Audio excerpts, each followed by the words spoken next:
You are now listening to FireWall Chats with the IT-ISAC. Today's guests are Dr. Susan Duncan, Associate Director of the Virginia Agricultural Experiment Station at Virginia Tech University, Dr. Robert Norton, Professor of Veterinary Diseases, Biosecurity and Public Health at Auburn University, and IT-ISAC Operations Manager Jonathan Braley, who also coordinates our Food and Agriculture Special Interest Group. Today's discussion is focused on cybersecurity in the food and agriculture industry, including current threats the industry faces and why companies need to mitigate these threats. Hello, and thank you for joining the IT-ISAC webinar on cybersecurity in the food and agriculture industry. My name is Scott Algier, and I am the Executive Director of the IT-ISAC. It is my great honor to be joined today by Dr. Susan Duncan, Associate Director, Virginia Agriculture Experiment Station Professor, Food Science and Technology at Virginia Tech University, Dr. Bob Norton, Professor of Veterinary Infectious Diseases, Biosecurity and Public Health at Auburn University, and the IT-ISAC's own Jonathan Braley, the IT-ISAC Operations Manager. So thank you all for joining. I appreciate your taking the time to join today. Thank you. Glad to be here. Thank you, Scott. Dr. Duncan, first, can we talk with you? Can you please talk a little bit about the work that you do at Virginia Tech? Thank you, Scott. Yes, my name is Susan Duncan. I'm a professor in food science and technology, and my current role is the Associate Director of the Virginia Agriculture Experiment Station. And in that role, I guide and build the research enterprise of the College of Agriculture and Life Sciences. I help build relationships and liaisons from across research disciplines and domains in public-private partnerships. I'm also the director for the Center for Advanced Innovation in Agriculture in the College of Agriculture and Life Science. And in this role, I serve to advance the college research initiatives focused on data analytics, technology applications, which we call the Virginia Tech Smart Farm Innovation Network, and biosecurity and cyber biosecurity. I contribute to talent development, both student and professional, and developing new initiatives and identifying opportunities for innovation, building teams and partnerships. Great, thank you very much. Dr. Norton, how about you, sir? Can you please tell us a little bit about what you do at Auburn? Certainly, I'd be happy to. I'm a professor, as was said, of veterinary infectious diseases and biosecurity and public health. My background, I came from the military, worked on bioweapons defense. My portfolio here includes research on national security matters, and I'm the liaison for various organizations, federal organizations, on behalf of Auburn University. So I work with the military and work with other agencies on national security matters, whether it be food and agriculture or cyber or some other areas of interest. So my most recent addition to my responsibilities is I am the COVID Resource Center faculty liaison. So I'm involved in operational planning and execution of things related to COVID-19 in trying to keep our university safe and healthy. And we're working with other universities, CDC, public health, and various other organizations to try to develop the strategies and procedures by which we can keep academia open. So I have been of recent days been looking at things in terms of COVID-19 and learning a lot of lessons from that. And I hope to be able to talk about that today because there are certainly some applications on the cyber side that I think we can discuss. So I appreciate, Scott, you asking me to be here and look forward to this. Yeah, thank you, sir. Appreciate having you. That's awesome for you to spend your time with us. And Jonathan, so where we have these two esteemed experts in the food and agriculture industry. So what are you doing here, right? Or so what's the IT-ISAC involved in food and agriculture issues? Great question, Scott. No, I'm the operations manager for the IT-ISAC, and part of my responsibilities are running our various special interest groups. And the one specifically today, we have a food and agriculture special interest group, which I do a lot of the maintenance for. So we have various virtual calls where we meet bi-weekly. And I also support them in sharing information and whatever other needs that they might have. So what is the Food and Agriculture Special Interest Group? What do they do? Yeah, great question. So we have a few special interest groups. We call them SIGs here at the IT-ISAC. Specifically, it is an area for our more food and agriculture specific companies to come together and kind of share threats unique to them. With that, they still have access to the full IT-ISAC membership, and they can collaborate with those guys as well. But really, we've given them a place for food and agriculture specific things so they can talk about bi-weekly, and they have a listserv and email list and Slack channels and things like that to share information with one another. Yeah, super. So the concept is that there's some threats unique to the industry that requires collaboration. And we have within the IT-ISAC some leading companies in the industry who are members. So this provides a collaborative forum for them. So this is for the doctors. We talked a little bit previously with each of you offline about the focus of the food and agriculture industry. There's a lot of effort on securing the food supply chain from contamination. But I don't see too many people talking about cybersecurity within the industry. Is this correct? Where are these discussions about cybersecurity within the industry taking place? From my understanding and partnering with a number of people who have been very interested in cybersecurity for the food and ag and the broader life science realm, this is a very new space. It comes about at the interface of where cybersecurity, biosecurity, and cyber physical systems come together. And so really it's addressing this application of cybersecurity to food and ag, addresses the potential for or the actual malicious destruction, misuse, exploitation of valuable information processes and materials at the interface of life sciences and the digital world. And this is really very new. As I was this morning in preparation for this conversation, I went on Google Scholar, which is a search engine for scientific and technical information around topic areas. And I searched on those 4 words. So cyber physical security had over 564,000 hits over the lifetime of that data. But since 2016, there were 196,000 publicly available or documented technical documents associated with that term. Cybersecurity had 296,000 total hits and 106,000 since 2016. Biosecurity had 161,000 over any time and 33,000 since 2016. But cyber biosecurity or its iterations had only 226 publications in all time and 168 since 2016. This space is really open. It's very important though. In 2019, and part of those 168 publications since 2016, there was a special interest topic, research topic called Mapping the Cyber Biosecurity Enterprise in the Journal of Frontiers in Bioengineering and Biotechnology. And those 16 articles as collective number of views was 65,678 in just this past year. So over that time frame since it's been published, the world has seen those 16 articles, and cyber biosecurity again being that interface of those other 3 spaces. Just alone, the article that we contributed on a new perspective on protecting the U.S. food and ag system has had 6,000 views, or about 9% of the interest in that special topic area. And Virginia Tech had 4 articles, and totally that's about 30% of all of those views. So I think that this space has a lot of interest in it, but it's also space that people haven't gravitated to yet, and there's a lot of opportunity.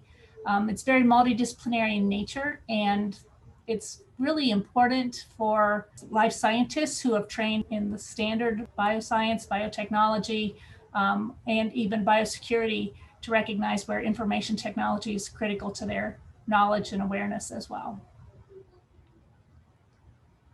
Thank you. So that's really interesting. So there is a lot of opportunity, and we'll talk in a little bit about the importance of the business case as to why it's important for people in the field to pay attention to.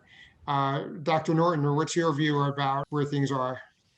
I agree with everything Dr. Duncan just said, and it is a very new space. And I actually was in a meeting this morning with a large company, and they are struggling with this issue. They know that it is an issue. And I happen to be a part of a study group that's being funded by DHS and looking at the full spectrum of the issues that, using the lens of COVID-19. So the response, the federal responses to the COVID-19. So the framework of this study or the baseline of this study is, we thought we had things under control with COVID-19, with the planning. We thought we were ready for a pandemic, and then things started to happen that were unexpected, and we began to experience things that we had not anticipated, such as a disruption of the food supply that was so significant that grocery stores started to empty. So using that as the framework, the question is now, what if we have a larger event, a planned event where an adversary actually attacks the United States and causes a disruption that is magnitudes more complex, magnitudes more widespread, perhaps in the early days. And how would we be able to respond to that? The thing that I hear consistently from this company and from other companies is the cyber realm is not clear. They are working with agencies because they are food production agencies. The agencies that they normally work with are USDA and FDA. Now, this is not, I'm not throwing these agencies under the bus when I say this. These agencies are largely not dealing with the day-to-day problems that these companies are experiencing. And so they are starting to pivot and look more toward DHS. And hence the reason that DHS is starting to talk about these issues. And we see a full spectrum of problems. We've got nation states with intellectual property. We've got perhaps the beginning efforts of what could eventually become offensive operations within the domain. We've got criminal organizations that are working IP theft. They're working ransomware. They're working nation states as well. That's a new interesting direction. We've got the usual activists. But we're also starting to see messaging and misinformation, disinformation campaigns that are being used. The cyber is the mode of attack. It's the vector of attack. And so these companies are struggling with trying to come up with strategies.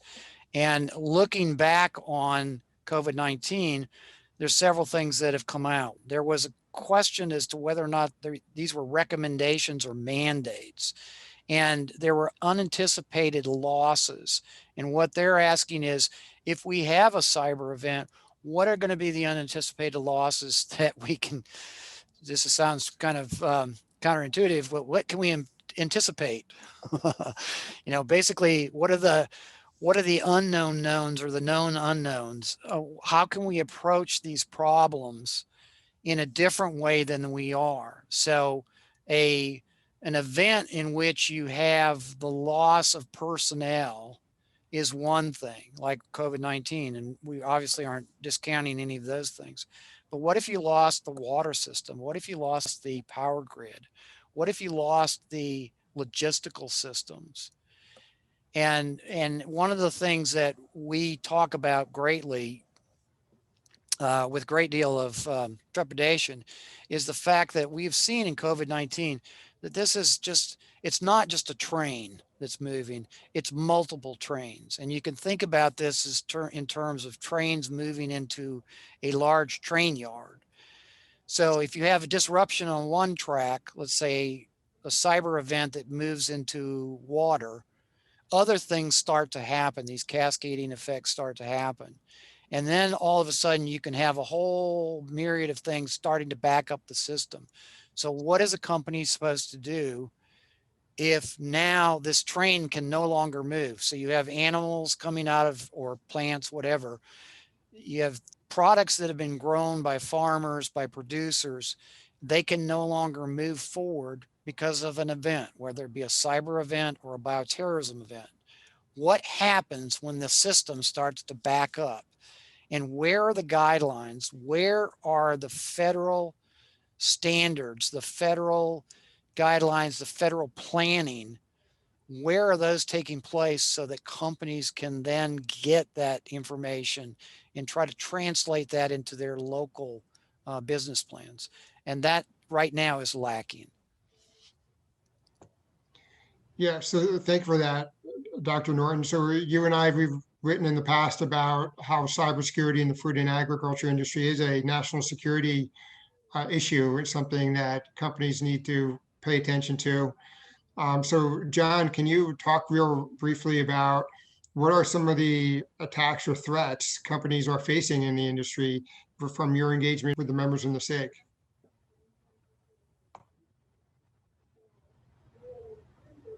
Absolutely. So first, I think the food and agriculture SIG faces a lot of the same technology challenges as anybody else. There's a huge amount of data that needs to be secured, and companies in the sector, they deal with all the same vulnerability issues as everyone else. So I think having them a place in the IT-ISAC is great because they still benefit from some of the other information as our technological companies. But from what I've seen, a lot of the food and agriculture sector is very reliant on IoT devices. So sensors, switches, even drones, they all represent a big risk to the sector.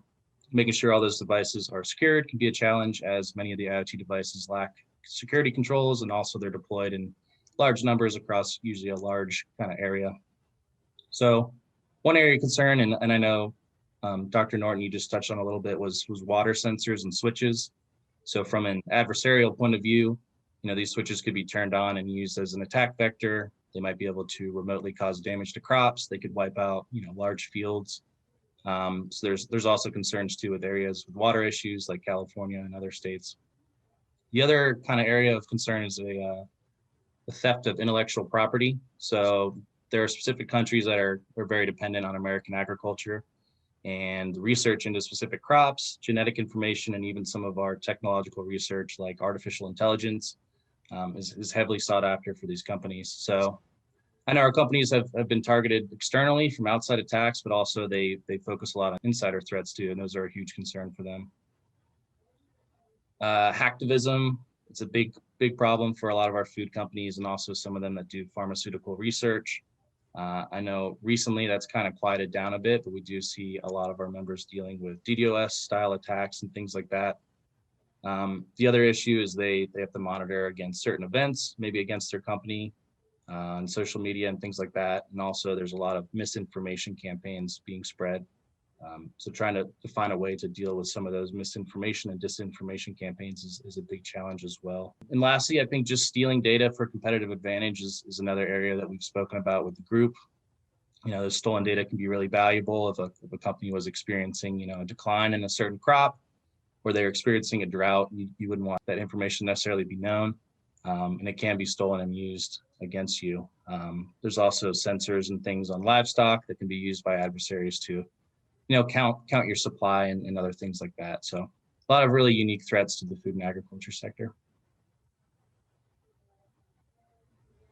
Yeah, excellent. Thank you, Jonathan. So Dr. Duncan, you had mentioned a little bit too when we had spoken about why this is an important issue for your constituents, right? We're trying to bring in cybersecurity into your community. So what's your key message? If you're a researcher or you have some livestock through and you're a partner with the university, or you have some IoT devices on cows or sheep, why should they care about cybersecurity? Thank you, Scott. That's a great question. Recently, I came across a quote from Dell. They had shared this in another conversation, and their point was, they use this as a slogan: every farmer's a data scientist and every plant is a data point. So when you think about it that way, everybody that's out there is contributing the data. It's whether or not that data is secured for the purpose of its intended use, or whether it's actually just being available to be manipulated or utilized in support of someone's agenda. Now, I personally take that a step further, that we as a collective entity need to look at it as, if every plant's a data point, every seed is a future meal. We're here to make certain that we're supplying the world's food needs, and we're developing and delivering that nutritional value across the globe. So if we are not protecting that data set in all its forms, then we're possibly creating future challenges to the way that global society will be able to support and interact together, which then leads to all kinds of possibilities for some kinds of a cyber war or some piece of challenges that are going to then make us really vulnerable. We're going to have so much more digital data. I mean, our traditional education strategies where we are doing very robust research but not recognizing where our digital data footprint is that we're not helping our future workforce if we don't adopt that into our educational system. And also to make certain that we're putting a workforce out there that understands that they're part of a bigger system, that if they aren't protecting their data, then others aren't protecting the data that they need to use. And so I kind of coming back to Bob Norton's comment about the pandemic, we're being asked to wear a mask because one, we protect ourselves, but two, we're protecting others. And that's where this effort needs to come together, is that we're, every one of us, not just contributing data, but protecting data. And that's academics, that's supply chain, that's the consumer piece, but the retail level as well. They're out there. We can't allow naivety to be the risk. We have to make certain that all scientists and all IT and every person that's contributing data or utilizing that data has the knowledge to apply it, but also protect that data stream. Bad actors, they have a great time just creating chaos, whether that's because they're trying to gain something or they're just trying to derail information or create a social media storm or whatever it is. So reality is that we have a need to protect the seed that creates the meal. And that means protecting the data that allows this whole system to be very proactive and effective. The need to protect the seed, that's good. I like that. So how do we do this though, right? And maybe this is a question to Dr. Norton as well. So how do you convince these communities that they're part of a national security threat, right? They're thinking, oh, I'm just a small business, I'm just a small farmer. How do you convince them that they need to take this seriously, and what resources are available to them to help them? They're just trying to earn a living in many cases. So what resources are available to help them? Dr. Norton? That's a very important question to ask. And it's certainly one that the industry is beginning to ask of itself. And I think that's a positive, that we're starting to see some shifts. Again, I think that using the lens of COVID, what the companies have learned now is that oftentimes early in events, they're on their own, that the federal government is not going to ride over the horizon as the cavalry to rescue them, that they are going to have to be resilient and self-reliant for a period of time. And in that period of time, there's going to be a great deal of ambiguity. There may be even contradictory statements or information that comes from many different directions. The lesson learned was they're going to have to be more self-reliant. I think that absolutely every person has to become a sensor. So every person in a company has to become a sensor, has to be trained to know what to look for, and then have a mechanism by which they can report those things. That's being done in some companies, and other companies it's not.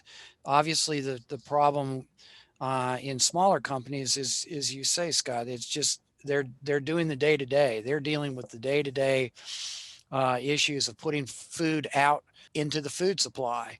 And so some of the smaller companies are having a very difficult time trying to figure out where do they go next. And of course, not only where do they go, but how do they pay for the changes that they need to make. So that's a difficult question to answer.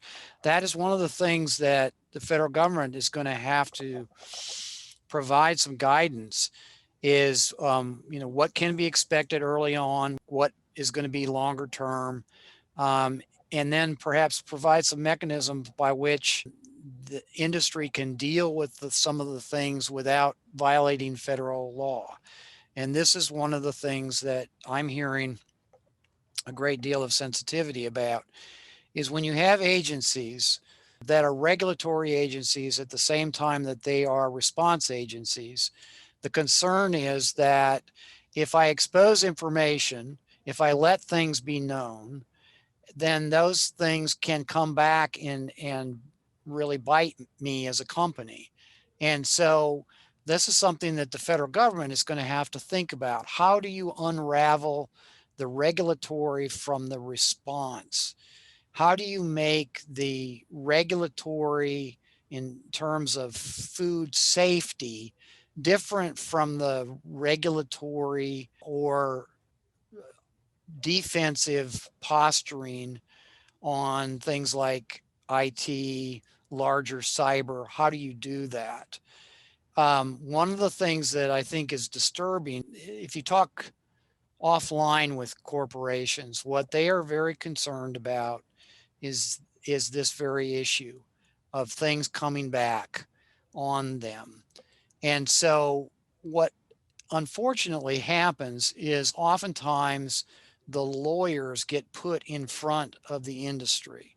So when an agency comes to talk to that corporation, they talk to the lawyers, where they need to be talking to people deeper inside of the corporations. Not that the lawyers are not going to be present, but they need to have a mechanism by which the real issues can be shared in such a way that it doesn't come back and be a detriment to the company itself. This is where ISACs are absolutely essential, and this is where the IT-ISAC plays an extremely important role. You are the intermediary in many cases and can serve more so in that way with some adjustments in federal laws. There has to be a mechanism by which things can be shared in an anonymous way. So those concerns, when I talk to corporations, many times I have to sign basically non-attribution agreements. So I'm not going to reference that particular company, but the company is willing to talk to me. And that is a matter of trust. And I'm not saying that agencies are not trusted, because an agency like DHS is not looked at by industry in the same way as an agency that's regulatory is in terms of food safety. So that's a distinction that needs to be addressed.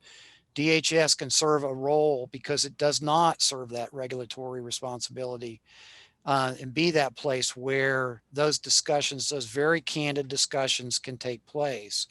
And I think that given the things that we've learned on COVID, I think that the corporations are ready to talk, or certainly more ready to talk than they were in the past. And there need to be some very candid talks between DHS as to what worked and what did not work. And again, using the lens of COVID as a emergency response model. So I think dialogue is important. I think ISAC is going to be extremely critical, and we need to further these discussions with DHS. Yeah, thank you. And John, I'll get to you in real quick in a second. Because Dr. Norton raised some important points about collaboration within industry. But Dr. Duncan, before we get there, so I know you had a workshop a couple of weeks ago to try and bring home this message and facilitate some dialogue. So what's your message, and how are you communicating with your constituents? Because we have this problem on cybersecurity issues in general. If you're a small business, you don't think you're going to be a target, right? Who wants my information? I'm a small business. I would imagine that within your community, you're probably faced some of the same thinking. Who would be interested in my research, or who would be interested in my sensor data about my sheep? So how are you trying to address that? Yeah, thank you. We are trying to address that. And the first thing, as you mentioned, was our workshop. that was something that the USDA did fund for us so we could bring this topics into a discussion, with recognizing that there are a number of companies that are either unfamiliar with cybersecurity or with food and ag, but also just what the relevance is to them. A number of the audience said, we just are unfamiliar with this. So our workshop did one successful thing in introducing the concept and understanding a little bit more about it. And another effort, there was a very small survey sent out to some of the farmer producer audience within Virginia, and they all recognized as farmers that they were responsible for securing their data and making sure it was safe, and they would appreciate any kind of assistance that's there. I took that as a very positive message that one part of our supply chain, starting on the ground in the farm, that at least a portion of that audience recognizes they play a role in it. Other parts of our workshop that came across was the FBI delivered a very effective message, much of which Jonathan has already identified in terms of where the threats are coming from. They also acknowledged that their particular role is not regulatory, but it's there to be there as soon as something does happen, to basically track the situation and figure out what has happened and what they could do to help bring awareness of and resolution to, prevention for future things, but they aren't working ahead of the space. So part of the other conversation then became, what do we need to do ahead of an assault? And being able, much like Bob was pointing out, we want to make certain that we're doing a little bit of gaming on this. How do we plan for, how do we protect against those things? And so one of our workshop activities was actually doing some case study scenarios and having people from different sectors of the food and ag and cybersecurity space provide perspective on the scenario, a ransomware scenario, an insider threat scenario, a controlled systems issue, and being able to say, oh, I hadn't thought about that gap. I didn't realize there was this issue that we were dealing with. I don't have that knowledge. Who does? You know, and so they started thinking about what were the ramifications in the minute, but also what could they have done before and what do they need to do immediately after? Who needs to know? What could we be providing in advance to protect against such a situation, and just being able to help people walk through the scenario. So if they're the one that, whether directly or indirectly, created a problem or had to deal with the problem, there was a playbook in place. That was very eye-opening in the conversations I was listening to, was, oh, I didn't have a playbook. I didn't know what to do. And you know, that could be intellectual property theft because someone failed to protect their data after months or years of investment on a part of a development company or a primary company looking to design something and be cutting edge and ahead, all of a sudden was gone because somebody forfeited some security space. Coming back to the whole concept here is, this is my audience, the audience that we deal with in the state of Virginia and across the country. It's everybody along the supply chain. It's all the way to the consumers, and the consumers are our trust bank. If we lose their trust, it's going to take a huge amount of effort to regain it. And we really want to make certain that our messages are not going to be corrupted or altered because of some social media influence that creates a small problem into a bigger story than what was the truth. So even a small company can create evidence that a social media blitz could turn into a major storm. And we want to make certain that we're doing our best to protect every player in this system, all the way down to the consumer who wants to trust our food. That's great. And yes, I'm a consumer of food myself, so I have an interest in food security. Obviously, I think we all do. So Jonathan, there's a lot to unpack there from Dr. Duncan and Dr. Norton. Where do you like to add? Yeah, so I think it's good what we're doing. We're bringing a lot of awareness to the food and agriculture sector, and I'd like to see a larger focus on the sector from a cybersecurity perspective. I think there's some really real concerns, but there seems to be kind of a lack of reporting. So, I kind of hope that more researchers and media outlets will focus on threats to the food and agriculture sector. But just kind of going back to the ISAC, I think it's great that companies in the sector chosen to join an ISAC and collaborate with others. Because of that lack of reporting, it's good that they can share with one another, because I think they are getting a lot of information they typically maybe wouldn't see, or they would have gotten a lot later. So what we're doing is a really good thing. Yeah, so when you say a lack of reporting, John, you mean a lack of reporting from industry news publications about attacks on cyber within the food and agriculture industry? Yeah. I just think we don't hear about it a lot. I think Dr. Norton, a lot of the stuff he's done is some of the best things I've seen. If you search in the internet, food and agriculture threats, a lot of times you're not seeing a lot of information like you are with financial services and healthcare and all the other ones. So there definitely is a big need for us to do this and to make sure that people are aware of these threats.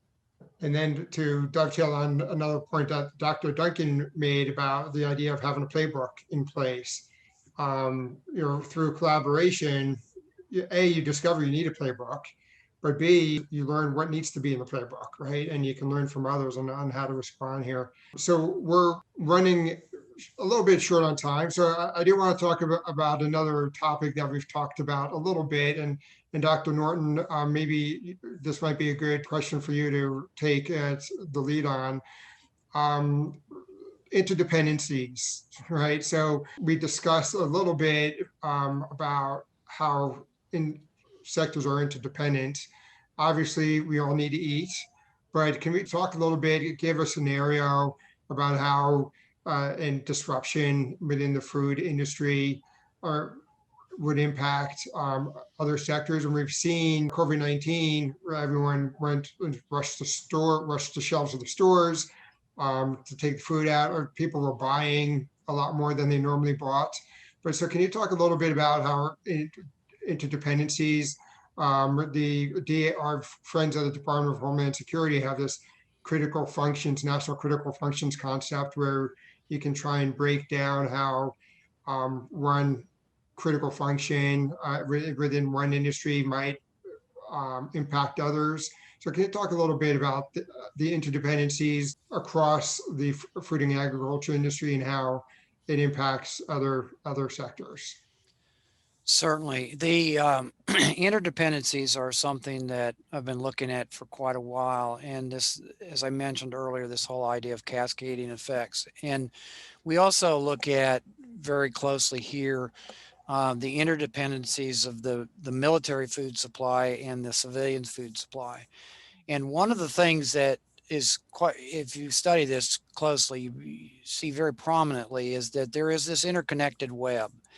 And this interconnected web, an adversary can use to great advantage. So you can attack one vector with the full intention of it bouncing into another sector. And depending on how you do that, those things can spread. Again, it becomes an exponential spread over time. So for instance, I mentioned earlier where a cyber event becomes a water event, which then becomes could be a live side agricultural event. It could be a processing side event. It could be both.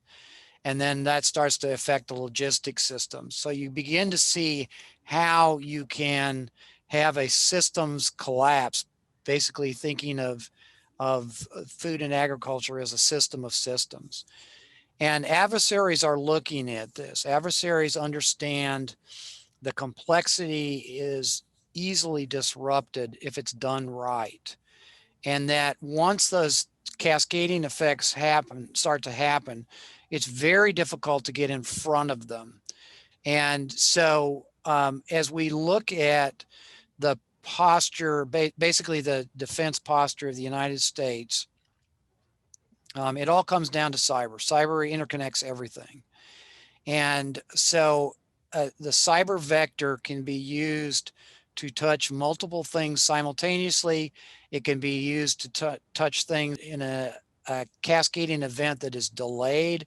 It can be used in a myriad of different manners. So as companies begin to think about what needs to be done, they have to be thinking in terms of these cascading events. like a major cyber event, you no longer have competitors because those competitors may be in the very same boat that you are. Those competitors may be your solution. So early on in COVID-19, we saw this happen where we started to see backups on the live side of things, and companies basically didn't have a place to put their live animals. They couldn't take them to processing. So they were sending these animals to other places, sometimes even sending them to competitors, and basically saying, if you can process them, they're yours, just take them. And that's what we're looking at is when we're talking about a national scale event. We're talking about the system as a whole being attacked, the system as a whole being stressed, and the system as a whole having to find these very rapid solutions to prevent further cascading, to contain, to begin to mitigate the effects. And that's one of the reasons I mentioned earlier that you've got to find a way to share information. You've got to find a way that you can collectively gather information, develop intelligence, and then share that in some manner with your competitors, because the things that they may be seeing today may be the things you're going to see tomorrow. And so that's where an ISAC plays a vital role, to be able to service the needs of those member companies. And as we go forward, it's important that we include other agencies that maybe aren't in this space, that aren't thinking so much in terms of these things, like FBI, like Secret Service, like DHS. We've got to bring in these other agencies because of these interconnectivities, all again based on cyber, that connectivity of cyber. Right, and Dr. Duncan, building off of that, Dr. Norton talked about COVID-19. We have this real world experience where we tested the resiliency of the food and agriculture supply chain. Is it too early to identify lessons learned? What are your thoughts on about what COVID-19 teaches us about the resiliency of it? Yeah, that's his stories are very accurate. We have colleagues, associates that have described the implications to their economic bottom line, that they're illustrating. One, they have to have the compassion for their workers who are under threat, but as soon as they do the proper thing for those individuals, they may be altering the supply chain. And when they can't get the materials they need, whether that's something associated with just some packaging material, or obviously the live animal piece was in a surplus because everything else slowed down. Now we have this gap of something that didn't seem like an issue, but is coming from a source that maybe had to be controlled because it was coming from overseas and they weren't producing anymore, or that they were affected more because of the way that their industry is managed, or transportation became a limitation for that particular product. That supply chain issue, that's a big thing. And so what we learned is we need to see the whole supply chain, and we need to understand where our resources are coming from and where the weakest link is. So if our resources, our supply resources are coming from a small company, and that small company is hard hit because it doesn't have the resources and their personnel are not going to be able to come to do the job, then we can't deliver our end product. That's an issue. As I think about the membership names that I saw on the IT-ISAC Food and Ag SIG, it's one of those where these are mostly large corporate entities, but they're all supplied by other levels of resource. And some of those are, major, they can develop a big thing, but as it gets distributed further and further, their product is reliant on even smaller companies and retail industries. And it's not all huge corporate entities. There are lots of small players in this. So I think one of the messages that I already have is that we're not in this alone. We're in this as a team. We do want to make certain that we find a way to trust our sharing of information, making certain that that needed information can flow the way it needs to, or that there's an awareness of a bottleneck that's happening and who else needs to know that bottleneck in advance so that we can all plan for the alternative scenario. I guess the other bottom line of this is we can wait and wait until somebody regulates this or creates a policy that makes us do that, but we will possibly be economically impaired by doing that waiting. We really want to move ahead. That's why I think from an academic standpoint, I'm coming at this thinking we have to do our part right now in developing our education for our undergraduates and for the students that are coming into our undergraduate education and our graduate students to at least start learning the language, to at least be alert to, if they're not IT trained or they're cybersecurity trained, they can't think that they don't have a play in this. There's no single superhero in this scenario. We are all here as the team, and if we try to be, just one off doing the best thing possible without bringing our team along, we won't survive it. Someone's going to create a problem, and we're all going to suffer for it. Yeah, I mean, I think that's an important message too, that the value of a voluntary community effort versus an imposed solution that may not, may not be suitable for what the problem set is. So we are now out of time. So I'll go through each of you real quick for final thoughts before we wrap up here. Jonathan. Sure. Yeah, I think I just want to say thanks to Dr. Duncan and Dr. Norton for joining us in the webinar. I think these are really important conversations, and I really appreciate you both sharing your experiences with us and working with our special interest group. I think it's really going to be a good thing. Yeah, thank you very much, Dr. Duncan. Yeah, one, I want to thank you as well. I was so excited to learn about the IT-ISAC Food and Ag SIG. That came up before the workshop, but then it was discussed by many people in the workshop that we held. So the awareness is increasing in terms of where cybersecurity, digital ag, digital economy, all of those are coming together, and that there is a group where there can be conversation. And I think increasing that awareness and gaining more investment and involvement, bringing in your academic and other partners is really valuable. And I appreciate you including me in that. Thank you, ma'am. Dr. Norton.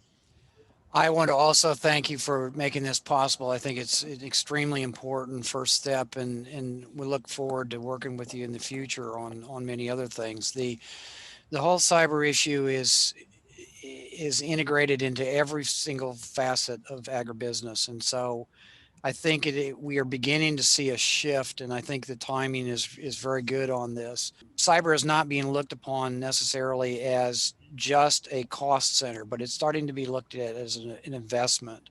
And when you get right down to that, investment leads to brand protection, and it leads to protection of the bottom line. So I think companies are ready to talk about those things. There is an issue with smaller companies versus larger companies, and solutions are going to have to be found. But really, we have to be talking about how do we facilitate making every employee across agribusiness a sensor? How do we collect that information? How do we engage with companies to encourage them to collect their own threat information, to develop their own intelligence, to find ways to share information with their competitors, learn what they have to say? How do we get more and more companies involved in this ISAC? And then where do we go for asking for assistance from agencies? And what I'm hoping will come out of this conversation, these later conversations, is we have to find what companies what are they comfortable with? What agencies are they comfortable with working? So if there is an issue with a regulatory agency, is there another agency that can address some of those issues? So how do we get them more enculturated into the idea of the FBI, Secret Service, DHS, all of these cyber related organizations? How do we get them looking to those places for solutions? And I think that's going to be the dialogue in the coming weeks and months. How do we do that? But I think the timing is very good on that. Awesome. On that note, Dr. Norton, Dr. Duncan, Jonathan, thank you all for joining me today on this webinar on cybersecurity in the food and agriculture community.